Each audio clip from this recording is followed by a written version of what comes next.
Olá, graça e a paz da parte de Deus, nosso Pai, e da parte de nosso Senhor e Salvador, Jesus Cristo.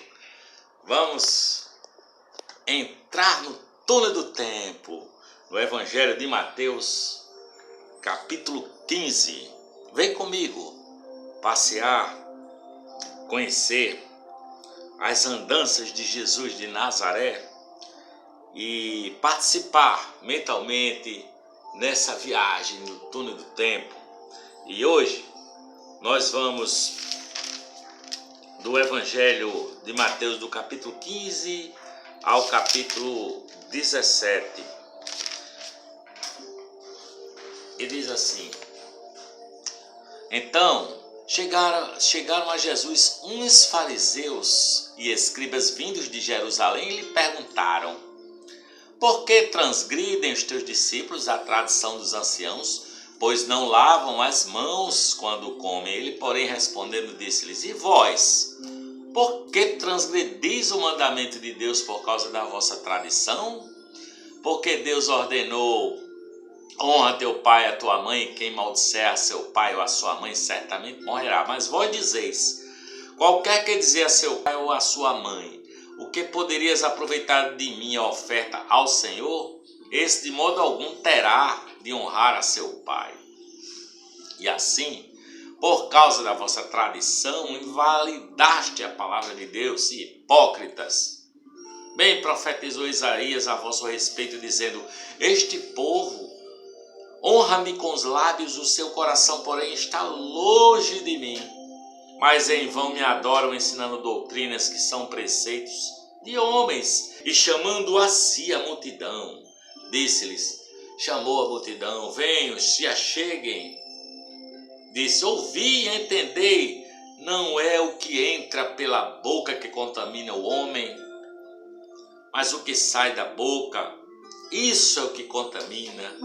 Então, os discípulos, aproximando-se dele, perguntaram-lhe: sabes que os fariseus, ouvindo estas palavras, se escandalizaram? Respondeu-lhe ele: toda planta que meu Pai Celestial não plantou será arrancada.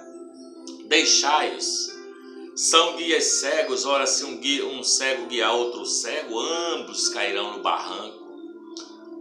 E Pedro, tomando a palavra, disse-lhe: explica-nos, Senhor, esta parábola. Jesus respondeu: estáis vós também ainda sem entender? Não compreendeis que tudo que entra pela boca desce para o ventre e é lançado fora? Mas o que sai da boca procede do coração. E é isso que contamina o homem, porque do coração procedem os maus pensamentos, homicídios, adultérios, prostituição, furtos, falsos testemunhos e blasfêmias. São estas coisas que contaminam o homem, mas o comer sem lavar as mãos, isso não contamina ninguém. Ora, partindo Jesus dali, retirou-se para as regiões de Tiro e de Sidom. E eis que uma mulher cananeia, provindo daquelas cercanias, clamava dizendo: Senhor, filho de Davi, tem compaixão de mim, que minha filha é horrivelmente endemoniada. Contudo, ele não lhe respondeu palavra. Chegando-se, pois, a ele, os seus discípulos rogaram-lhe, dizendo: despede-a, porque ela vem clamando atrás de nós. Respondeu-lhes ele: não fui enviado senão as ovelhas perdidas da casa de Israel. Então veio ela adorando-o e disse: Senhor, socorre-me. Socorre-me. Ele, porém, respondeu: não é bom tomar o pão dos filhos e lançá-lo aos cachorrinhos. Isso era um ditado popular. Não era nenhuma desfeita que Jesus estava fazendo com a mulher. Era um ditado popular. Não é bom tomar o pão dos filhos e lançá-lo aos cachorrinhos. Ao que ela disse: sim, Senhor, mas até os cachorrinhos comem das migalhas que caem da mesa de seus donos. Então respondeu Jesus e disse-lhe: ó mulher, grande é a tua fé, seja-te feito como queres. E desde aquela hora sua filha ficou sã. Partindo Jesus dali, chegou ao pé do mar da Galileia, subindo ao monte. Sentou-se ali, vieram a ele grandes multidões, foram se chegando, trazendo consigo coxos, aleijados, cegos, mudos e outros muitos, e lhe os puseram aos pés, e ele os curou a todos. De modo que a multidão se admirou, vendo mudos a falar, aleijados a ficar sãos, coxos a andar, cegos a ver, e glorificavam ao Deus de Israel. Jesus chamou os seus discípulos e disse: tenho compaixão da multidão, porque já faz 3 dias que eles estão comigo e não tenho o que comer. E não quero despedi-los em jejum, para que não desfaleçam no caminho. Disseram-lhe os discípulos: de onde nos viriam num deserto tantos pães para fartar tamanha multidão? Perguntou-lhe Jesus: quantos pães tendes? E responderam: 7 pães e alguns peixinhos. E tendo ele ordenado ao povo que se sentasse ao chão, tomou os 7 pães e os peixes, e havendo dado graças, partiu-os e os entregava aos discípulos, e os discípulos à multidão. Assim todos comeram e se fartaram, e do que sobejou dos pedaços levantaram 7 alcovas cheias. Ora, os que tinham comido eram 4.000 homens fora, além das mulheres e das crianças. E havendo Jesus despedido a multidão, entrou no barco e foi para os confins de Magdã. Então chegaram a ele os fariseus e os saduceus, e para o experimentarem pediram-lhe que ele mostrasse algum sinal do céu. Mas ele, respondendo, disse-lhes: ao cair da tarde dizeis: haverá bom tempo, porque o céu está rubro. E pela manhã: hoje haverá tempestade, porque o céu está de um vermelho sombrio. Ora, vocês sabem discernir o aspecto do céu e não podeis discernir os sinais dos tempos? Uma geração má e adúltera pede um sinal, e nenhum sinal lhe será dado senão de Jonas. E deixando-os, retirou-se. Quando os discípulos passaram para o outro lado, esqueceram-se de levar pão, e Jesus lhes disse: olhai e acautelai-vos do fermento dos fariseus e dos saduceus. Pelo que eles arrazoavam entre si, dizendo: é porque não trouxemos pão. E Jesus, percebendo isso, disse: por que arrazoais entre vós, por não terdes pão, homens de pouca fé? Não compreendeis ainda, nem vos lembrais dos 5 pães para os 5.000, e de quantos cestos levantaste, nem dos 7 pães para os 4.000, e de quantas alcovas levantastes? Como não compreendeis que não vos falei a respeito de pães? Mas guardai-vos do fermento dos fariseus e dos saduceus. Então entenderam que não dissera que se guardasse o fermento dos pães, mas da doutrina dos fariseus e dos saduceus. Tendo Jesus chegado às regiões da Cesareia de Filipe, interrogou seus discípulos, dizendo: quem dizem os homens ser o Filho do Homem? Responderam eles: uns dizem que é João o Batista, outros Elias, e outros Jeremias ou algum dos profetas. Mas vós, perguntou-lhe Jesus, quem dizeis que eu sou? Respondeu-lhe Simão Pedro, dizendo: tu és o Cristo, o Filho do Deus vivo. Disse-lhe Jesus: bem-aventurado és tu, Simão, filho de Jonas, porque não foi carne e sangue quem te o revelou, mas meu Pai que está nos céus. Pois também eu te digo que tu és Pedro, e sobre esta pedra, essa sua afirmação, edificareis a minha igreja, e as portas do Hades não prevalecerão contra ela. É bom explicar aqui que muita gente diz que Pedro é a pedra. Não, a afirmação de Pedro: tu és o Cristo, o Filho do Deus vivo. Esta é a pedra. Sobre esta pedra edificarei a minha igreja, e as portas do Hades não prevalecerão sobre ela. Dar-te-ei chave dos reinos dos céus, o que ligares, pois na terra será ligado nos céus, e o que desligares na terra será desligado nos céus. Então ordenou aos discípulos que a ninguém dissessem que ele era o Cristo. Desde então começou Jesus Cristo a mostrar aos seus discípulos que era necessário que ele fosse a Jerusalém, que padecesse muitas coisas dos anciãos, dos príncipes, principais sacerdotes e dos escribas, que fosse morto e que ao terceiro dia ressuscitasse. E Pedro, tomando-o à parte, começou a repreendê-lo, dizendo: tenha Deus compaixão de ti, Senhor, e isso de modo nenhum te acontecerá. Ele, porém, voltando-se, disse a Pedro: para trás de mim, Satanás, que me serve de escândalo, porque não estás pensando nas coisas que são de Deus, mas sim nas coisas que são dos homens. É curioso fazer um comentário aqui. E muita gente diz que Pedro é a pedra, né? Porque Jesus disse: sobre esta pedra edificarei minha igreja. E diz que as portas do inferno não prevalecerão sobre ela. Se Pedro fosse a pedra, o Satanás não teria, como é que se diz, tomado Pedro aqui, né? Porque Jesus disse para ele, quando ele diz: de modo nenhum te acontecerá, disse a ele: para trás de mim, Satanás, que serve de escândalo, porque não estás pensando nas coisas que são de Deus, mas nas que são dos homens. Então disse Jesus aos seus discípulos: se alguém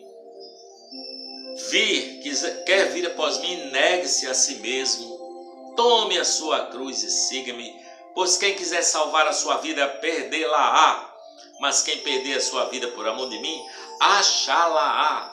Pois que aproveita o homem se ganhar o mundo inteiro e perder a sua vida? Ou o que dará o homem em troca de sua vida ou de sua alma? Porque o Filho do Homem há de vir na glória de seu Pai, há de vir na glória de seu Pai com os seus anjos, e então retribuirá a cada um segundo as suas obras. Em verdade vos digo, alguns dos que aqui estão, de modo nenhum provarão a morte até que vejam vir o Filho do Homem no seu reino. É curioso que Jesus, após dizer isso aos seus discípulos, uma semana depois, eles têm um vislumbre, uma gotinha dessa glória do reino de Jesus, do reino de Deus. Continuemos, capítulo 17. 6 dias depois, tomou Jesus contigo a Pedro, a Tiago e a João, irmão deste, e os conduziu à parte, a um alto monte. E foi transfigurado diante deles, o seu rosto resplandeceu como o sol, e as suas vestes tornaram-se brancas como a luz. E eis que lhes apareceram Moisés e Elias falando com ele. E Pedro, tomando a palavra, disse a Jesus: Senhor, bom é estarmos aqui, se queres farei aqui 3 cabanas, uma para ti, outra para Moisés e outra para Elias. Estando ele ainda a falar, eis que uma nuvem luminosa os cobriu, e dela saiu uma voz que dizia: este é o meu filho amado, em quem eu me comprazo, a ele ouvi. Os discípulos, ouvindo isto, caíram por terra, com o rosto em terra, e ficaram grandemente atemorizados. Chegou-se, pois, Jesus, e tocando-os, disse: levantai-vos e não temais. E erguendo eles os olhos, não viram ninguém senão a Jesus somente. Enquanto desciam do monte, Jesus lhes ordenou: a ninguém conteis a visão, até que o Filho do Homem seja levantado dentre os mortos. Perguntaram-lhes os discípulos: por que dizem então os escribas que é necessário que Elias venha primeiro? Respondeu ele: na verdade Elias havia de vir e restaurar todas as coisas. Digo-vos, porém, que Elias já veio e não o reconheceram, mas fizeram-lhe tudo o que quiseram. Assim também o Filho do Homem há de padecer nas mãos deles. Então entenderam os discípulos que lhes falara a respeito de João o Batista. E é bom frisar aqui que ele não está falando de reencarnação. Ele está falando que João Batista veio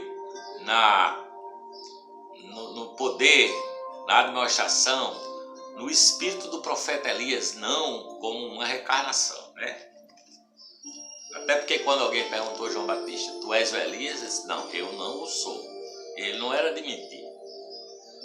Quando chegaram à multidão, aproximou-se de Jesus um homem que, ajoelhando-se diante dele, disse: Senhor, tem compaixão de meu filho, porque é epilético e sofre muito, pois muitas vezes cai no fogo e muitas vezes cai na água. Eu trouxe aos teus discípulos e não o puderam curar. Respondeu Jesus então e disse: Ó geração incrédula e perversa, até quando estarei convosco? Até quando vos sofrerei? Trazei-me-o aqui. Então Jesus repreendeu ao demônio que saiu do menino, e desde aquela hora ficou curado. Depois os discípulos, aproximando-se de Jesus em particular, perguntaram-lhe: por que não podemos nós expulsá-lo? Disse-lhes ele: por causa da vossa pouca fé. Pois em verdade eu vos digo que se tiverdes fé como um grão de mostarda, direis a este monte: passa daqui para acolá, e ele há de passar, e nada vos será impossível. Mas esta geração, esta casta de demônios não se expulsa, senão à força de oração e de jejum. Ora, achando-se eles na Galileia, disse-lhe Jesus: o Filho do Homem está para ser entregue nas mãos dos homens, e matá-lo-ão, e ao terceiro dia ressurgirá. E eles se entristeceram grandemente.